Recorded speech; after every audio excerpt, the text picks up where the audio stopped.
এবার অন্নপূর্ণা ভান্ডারের নাম কাটা শুরু। এই 4 ধরনের মহিলারা 3000 টাকা আর পাবেন না। অর্ধেকের বেশি নাম বাদ দিয়ে দিল সরকার।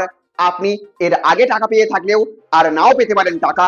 তো কারা এই প্রকল্প থেকে বাদ যাচ্ছে, কোন 4 ধরনের মহিলারা টাকা আর পাবেন না, আর কেন এক ধাক্কায় পুরো অর্ধেক বাদ যাচ্ছে মহিলাদের নাম, আপনার নাম বাদ যাবে কিনা, আজকের ভিডিওতে সমস্ত কিছু সহজ ভাষায় একদম বিস্তারিতভাবে জানিয়ে দেব। তাই ভিডিওটা শেষ পর্যন্ত অবশ্যই দেখুন। আপনারা দেখছেন টেক শেয়ারিং অনলাইন। ভিডিওটি শুরু করার আগে একটা লাইক করে দেবেন, বেশি বেশি করে শেয়ার করে দেবেন। চ্যানেলে আপনি নতুন হয়ে থাকলে অবশ্যই আমাদের চ্যানেলটিকে সাবস্ক্রাইব করে পাশের বেল আইকনটিকে বাজিয়ে রাখবেন। তো বন্ধুরা, অন্নপূর্ণা যোজনা নিয়ে ইতিমধ্যেই রাজ্য জুড়ে ব্যাপক আলোচনা চলছে। প্রতি মাসে 3000 টাকা করে আর্থিক সহায়তার ঘোষণা হওয়ার পর বহু মহিলা এই প্রকল্পের জন্য আবেদন করেছেন, কিন্তু ভেরিফিকেশন বা যাচাই প্রক্রিয়া যত এগোচ্ছে ততই কিন্তু সামনে আসছে নতুন নতুন তথ্য। সরকারি যোগ্যতার শর্ত অনুযায়ী এই 4 ধরনের আবেদনকারী প্রকল্পের সুবিধা আর পাবেন না। এর মধ্যে প্রথমত হচ্ছে, যেসব মহিলা আয়করদাতা বা নিয়মিত ইনকাম ট্যাক্স জমা দেন তারা কিন্তু সরাসরি টাকা পাবেন না। দ্বিতীয়ত হচ্ছে, স্থায়ী সরকারি কর্মচারী অথবা যারা নিয়মিত সরকারি বেতন বা সরকারি পেনশন পাচ্ছেন তারাও কিন্তু এই প্রকল্পের সুবিধা থেকে বাদ যাচ্ছে এবার। আর তৃতীয়ত, যাদের বয়স নির্ধারিত সীমার বাইরে অর্থাৎ 25 বছরের কম বা 60 বছরের বেশি তাদের আবেদন বাতিল হবে। এমনকি লক্ষ্মীর ভান্ডার আগে থাকলেও আর পাবেন না। চতুর্থত, যেসব আবেদনকারীর আধার লিঙ্ক করা সক্রিয় ব্যাংক অ্যাকাউন্ট নেই অথবা যাচাইয়ের সময় তথ্যের গরমিল ধরা পড়েছে তাদের ক্ষেত্রেও কিন্তু সমস্যা তৈরি হবে, কারণ পুরো অর্থ ডিবিটি বা ডাইরেক্ট বেনিফিট ট্রান্সফারের মাধ্যমে পাঠানো হচ্ছে।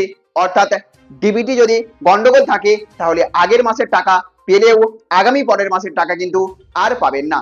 এছাড়াও ভেরিফিকেশনের সময় রেশন কার্ড, পারিবারিক আয়, সম্পত্তির তথ্য, অন্যান্য সরকারি প্রকল্পের সুবিধা এবং সরকারের পরিবারের বিভিন্ন তথ্য যাচাই করা হচ্ছে সরকারের তরফ থেকে। আর সবটাই হবে বাড়ি বাড়ি গিয়ে সার্ভে করার পর, অর্থাৎ আপনার বাড়িতে সরকারি আধিকারিকরা যাবেন, সেখানে গিয়ে সার্ভে করবেন, তারপরেই অনুমোদন মিলবে। এবার আসে সবচেয়ে আলোচিত বিষয়টিতে। অনেকেই দাবি করছেন আগের লক্ষ্মীর ভান্ডারে যেখানে প্রায় 2.5 কোটি মহিলা সুবিধা পেতেন, সেখানে নতুন প্রকল্পে উপভোক্তার সংখ্যা অনেক কম হতে পারে। এই দাবি মূলত বাজেট বরাদ্দ এবং সম্ভাব্য উপভোক্তার হিসাবে কেন্দ্র করে উঠে এসছে।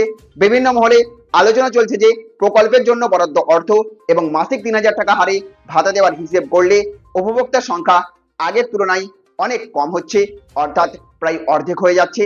অন্যদিকে ভেরিফিকেশন প্রক্রিয়ায় বহু আবেদনপত্র পুনরায় পরীক্ষা করা হচ্ছে। সরকারের বক্তব্য, প্রকৃত যোগ্য মহিলাদের হাতেই যাতে টাকা পৌঁছায় সেই কারণেই এই কঠোর যাচাই প্রক্রিয়া। অনেক মহিলা এখনো জানতেই পারছেন না তাদের নাম তালিকায় রয়েছে কিনা, সেক্ষেত্রে আবেদনপত্রে দেওয়া তথ্য সঠিক আছে কিনা বা ব্যাংক অ্যাকাউন্ট আধারের সঙ্গে যুক্ত আছে কিনা বা লিংক আছে কিনা এবং সমস্ত নথি সঠিকভাবে জমা হয়েছে কিনা তা একবার অবশ্যই যাচাই করে নেওয়া উচিত। তো আপনি কি অন্নপূর্ণা ভান্ডার বা অন্নপূর্ণা যোজনার জন্য আবেদন করেছেন? আপনার ভেরিফিকেশন সম্পন্ন হয়েছে কিনা কমেন্ট করে অবশ্যই জানাবেন। ভিডিওটি যদি তথ্যবহুল মনে হয়ে থাকে তাহলে অবশ্যই একটা লাইক করবেন, বেশি বেশি করে শেয়ার করবেন। চ্যানেলে আপনি নতুন হয়ে থাকলে চ্যানেলটিকে সাবস্ক্রাইব করে রাখবেন। ভালো থাকবেন, সুস্থ থাকবেন। Thank you friends, thank you for watching.